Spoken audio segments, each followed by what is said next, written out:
Bonnar was telling us yesterday that you guys were actually pretty good friends in the house. Yeah, we got along easy. I don't know if he told you, but he snuck out after he won his fight. He snuck out of the house.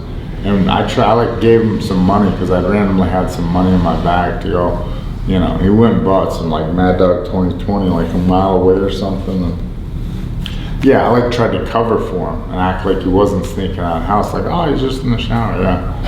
No, I mean, I was just I've never needed to hate someone to fight them or not like them,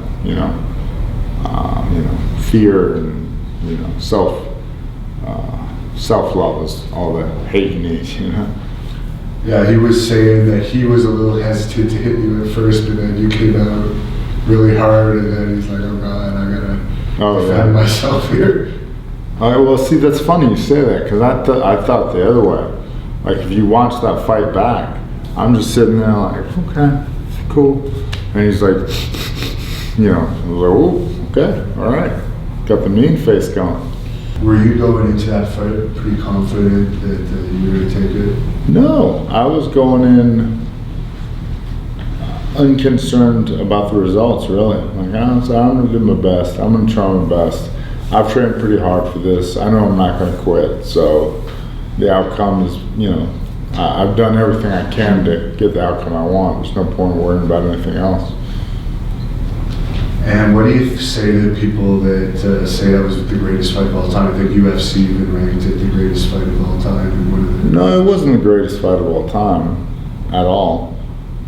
It's a pretty good fight, but it was definitely one of the most important fights, right? So it's just the scope of the situation, the gravity of the situation, the fact that the deal for the second season got done right after that fight, like as the main event. Ken Shamrock and Rich Franklin were fighting, the main event, so yeah, it was just important for TV.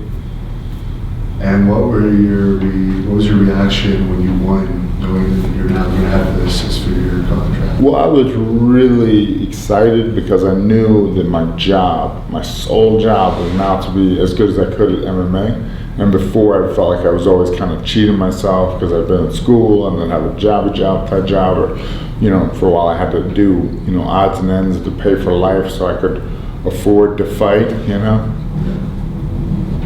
Of course, you got pretty famous from that show. Did you notice that right away after people recognizing you on the streets? Oh yeah, right away. And it's funny, I think the thing Stephan and I both did really well is we're very, common, right? So very, not intimidating, very much like the goofy kid next door.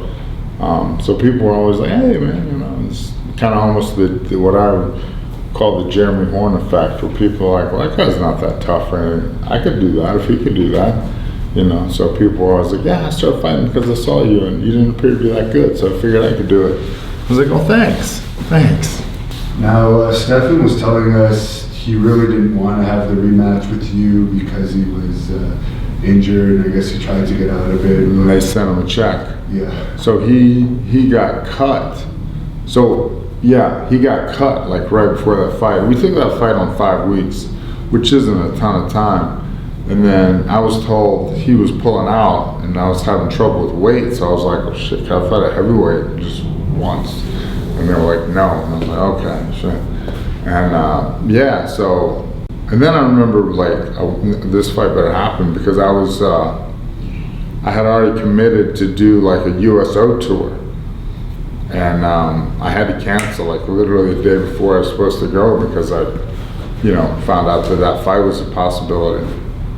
So I didn't understand it at the time, but now that I work here, I get it. Putting fights together is no easy business. What did you think of Bonnar naming his son after you? Well, I mean, he kind of named it after an event more. So, Griffin Bonnar. Griffin's a cool name, right? So, and I thought it was really cool.